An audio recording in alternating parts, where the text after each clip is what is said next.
আকাশীগংগা ধাৰাবাহিকখনৰ আজি নিশা আহিবলগীয়া এপিছডৰ প্ৰমো বৰ্তমান মুকলি হৈছে। আজিৰ প্ৰমোত বাৰু আমি কি দেখিবলৈ পাইছোঁ আহকচোন আমি অকণমান চাই লওঁ। আজিৰ প্ৰমৰ প্ৰথম ভাগত আমি দেখিবলৈ পাইছোঁ আৰাধ্যাৰ মাকে কৈ আছিল, হে ভগৱান, এতিয়া যদি তিৰোতা মানুহজনীয়ে আৰাধ্যাক সকলো কথা কৈ দিয়ে আৰু আৰাধ্যাই যদি পৰিয়ালৰ মানুহ বিচাৰি আমাৰ পৰা গুচি যায়, তেতিয়া আমি দেখিবলৈ পাইছোঁ দেউতাকে মাত দিছিল, মোৰতো এইটোৱে ভয়। তাৰপিছত আমি প্ৰমোদ দেখিবলৈ পাইছোঁ আৰাধ্যাই কৈ আছিল, এয়া মোৰ নিজৰ মা দেউতা নহয়, মোৰ মা দেউতা হয় কোন, ক'ত আছে?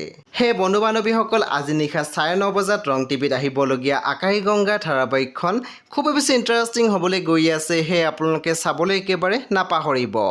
পৰৱৰ্তী আপডেটৰ বাবে আপোনালোকে মোৰ চেনেলটো ছাবস্ক্ৰাইব কৰি কাষত থকা বেল আইকনো টিপি দিবলৈ একেবাৰে নাপাহৰিব। আৰু প্লিজ আপোনালোকে মোৰ ভিডিঅ'ৰ এটা লাইক কৰি দিব।